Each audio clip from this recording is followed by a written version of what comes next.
പടച്ചവനെ അവന് നിർബന്ധമാകുന്ന ഒന്നാമത്തെ കാര്യം 5 നേരത്തെ നിസ്കാരമാ. ആ നിസ്കാരത്തെ കുറിച്ച് പരിശുദ്ധമായ ഖുർആൻ എവിടെന്ന് പറയുന്നുണ്ട്.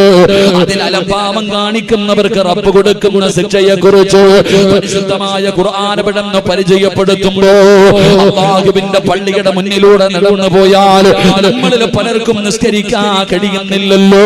പടച്ചവനെ ഒരു പെണ്ണ് സലാം പറയാൻ പാടില്ല, അന്യ പുരുഷനോട് സലാം പറയുന്നത് പോലും പാടില്ല എന്ന് പരിശുദ്ധമായ ദീനുൽ ഇസ്ലാം അവിടുന്ന് പഠിപ്പിക്കുമ്പോ എന്റെ പ്രിയപ്പെട്ട പെങ്ങളെ, തലമറയ്ക്കാതെ ശരീരം മറയ്ക്കാതെ അല്ലാഹുവിനെ മറന്നുകൊണ്ട് നടക്കുന്നവരുണ്ടല്ലോ.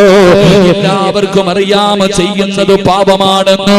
പക്ഷേ ഒരു പേടിയില്ല, പടച്ചവനെ ഒരു ദുഃഖമില്ല. മരണത്തിനു ശേഷം അല്ലാഹുവിനോട് കണക്ക് പറയേണ്ടവരാണെന്നുള്ള ഓർമ്മയില്ല. അതിന്റെ കാരണം എന്തെന്നറിയുമോ? അല്ലാഹുവിന്റെ ഖുർആൻ അവഗണിക്കുന്നവരെ, അല്ലാഹുവിന്റെ ഖുർആനിനെ പരിഗണിക്കാത്തവരെ അല്ലാഹു അവർക്ക് കൊടുക്കുന്ന രണ്ടാമത്തെ ശിക്ഷ എന്താ?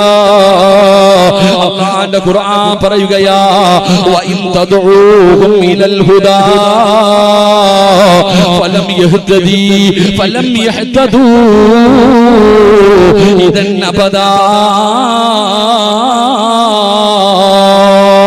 അല്ലാഹുവിന്റെ പരിശുദ്ധമായ ഖുർആനിന്റെ ആയത്തുകൾ ഓതിയിട്ട് അവിടുന്ന് പറഞ്ഞു തരുമ്പോ, അവിടുന്ന് ഓതി തരുമ്പോ അതിനെ അവഗണിച്ചുകൊണ്ട് നടക്കുന്ന മനുഷ്യ,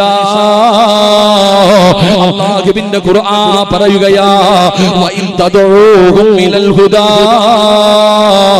ഫലം യഹ്തദൂ ഇദൻ അബദാ.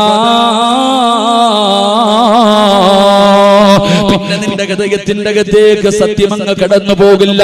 പിന്നെ പടച്ചവൻ നിന്നെ നന്നാക്കില്ല. ആരൊക്കെ പറഞ്ഞാലും നിന്റെ ഹൃദയത്തിന്റെ അകത്തേക്ക് പടച്ചവനെ ഒരു മാറ്റം വരുത്താൻ കഴിയുന്നില്ല. അല്ലാഹുവിന്റെ പ്രവാചകൻ നബി